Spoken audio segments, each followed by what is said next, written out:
Olá, olá, olá, estou de volta e agora vamos falar de sobreaviso e prontidão.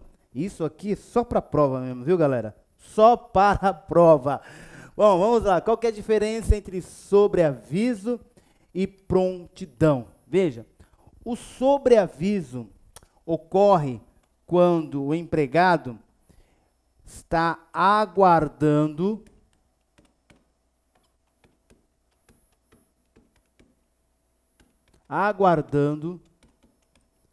ordens do empregador em sua residência.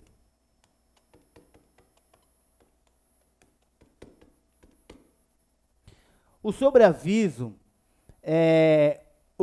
na verdade, foi implantado de acordo com o artigo 244 da CLT para os empregados ferroviários. E aí nós utilizamos essa ideia dos ferroviários, analogicamente foi autorizado pelo TST através da súmula 229.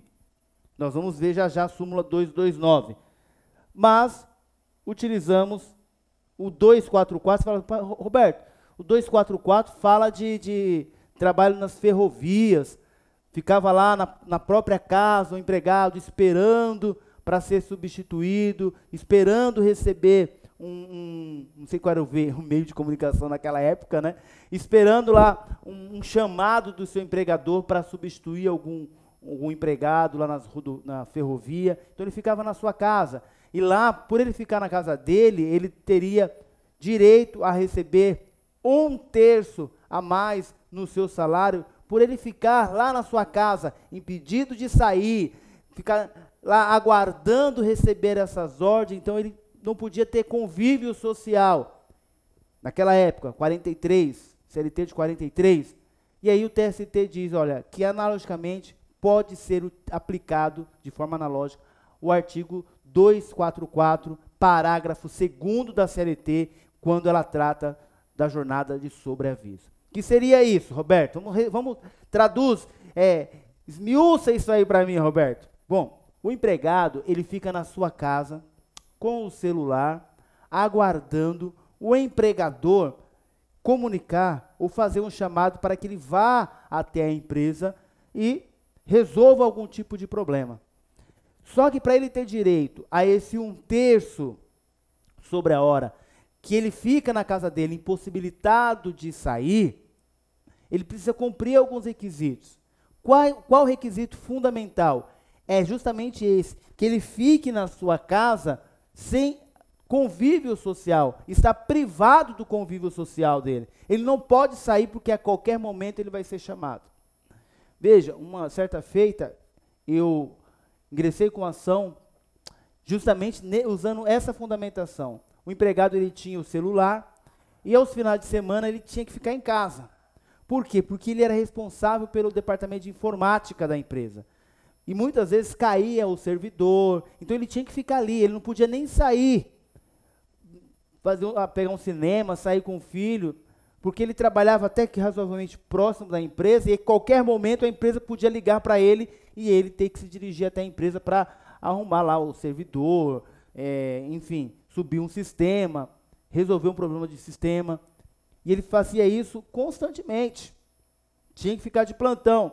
E aí nós justamente aplicamos a tese do sobreaviso, analogicamente usamos o artigo 244 por força da súmula 229 do TST. Ganhamos a ação, o juiz entendeu sim que era sobreaviso. Comprovamos através das ligações, pedimos a segunda via da empresa de telefonia, demonstrando que aquelas ligações que ele recebia, que ele estava em casa, que não podia ficar, não podia sair, era do empregador. Roberto, mas hoje com o celular ele não podia sair, fazer as coisas, mas ele trabalhava próximo da empresa. Então, quando a empresa ligava, ele tinha que ir rapidamente para a empresa para poder resolver esse problema, senão a produção parava outras atividades. Então ele ficava lá, por exemplo, ao sábado, das 8 a meio-dia de plantão em casa, não podia sair. E essa é a regra. Veja, o simples fornecimento, o TST fala de pager, né, mas nós vamos falar de celular, vamos atualizar isso, né? O simples fornecimento do celular, de algum equipamento eletrônico, por si só, não caracteriza o sobreaviso. Não caracteriza o sobreaviso. Para caracterizar o sobreaviso, a empresa tem que fornecer o equipamento, ele tem que ficar em casa, aguardando essas ordens, e tem que estar conectado ao empregador. Telefone ligado, celular ligado, esperando receber essas ordens. E qual que é a diferença, então, para a prontidão? Opa, deixa eu voltar aqui. A prontidão, ele está aguardando ordens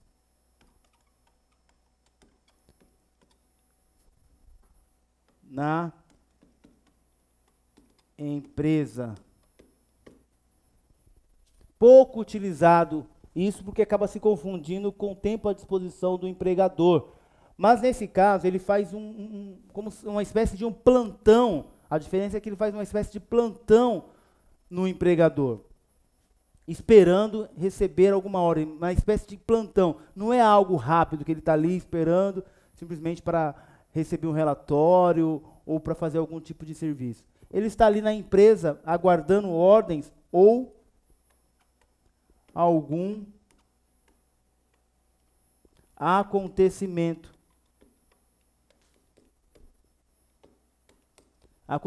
É o caso do eletricitário, por exemplo. É o caso de um bombeiro civil. Ele está ali. Foi convocado para ficar ali de plantão, aguardando receber uma ordem ou algum acontecimento.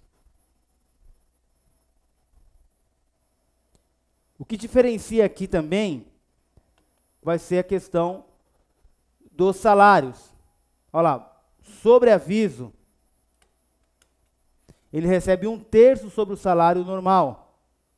E o prazo máximo de sobreaviso é de 24 horas. A banca vai colocar 24 horas, 12 horas, 36 horas. O correto é 24. 1/3 e 24 na jornada de sobreaviso. Na prontidão, são 2/3 sobre o salário normal e 12 horas. 2/3 e 12 horas, que é o prazo máximo de prontidão. Vamos para a fundamentação? Súmula 229, que trata, então, dizendo que pode ser usado de forma analógica o artigo 244 para outras profissões. Eu tenho a súmula 428 e ainda a súmula 132. Vamos para elas? Súmula 132. Durante a jornada de sobreaviso, o empregado, por não se encontrar em condição de risco, razão pela qual incabível a integração do adicional de periculosidade. Ele está de prontidão ou de sobreaviso, aguardando algum acontecimento. Neste caso, ele não tem direito ao adicional de periculosidade. Qual que é a diferença de sobreaviso? Sobreaviso, ele está em casa, e a prontidão, ele está na dependência da empresa. Súmula 229.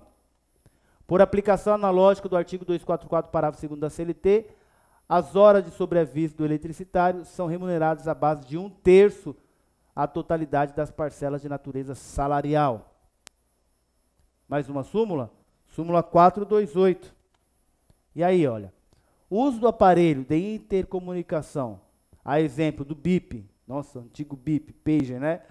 Ou aparelho de celular pelo empregado por si só, somente entregar o aparelho não caracteriza o regime de sobreaviso, uma vez que o empregado não permanece na sua residência aguardando a qualquer momento a convocação para o serviço.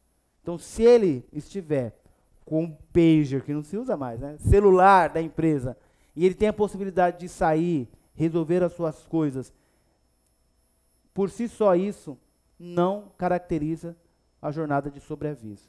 Para ter jornada de sobreaviso, ele precisa estar com o celular conectado, ele precisa estar em casa, sem a possibilidade de de poder desfrutar da sua vida social. O cerceamento da sua vida social é a grande sacada. Você entender que foi cerceado a vida social dele, aí sim ele vai ter direito. Então, o uso simplesmente do equipamento não caracteriza sobreaviso, exceto quando? Quando gera o sobreaviso? Quando ele está de regime de plantão, quando ele está conectado e sob o comando do empregador, aguardando o empregador. E agora, vamos falar daqueles que são excluídos da jornada de trabalho. Esses camaradas que são excluídos da jornada de trabalho também é uma grande sacada para o examinador. Nós vamos falar sobre isso no nosso próximo bloco.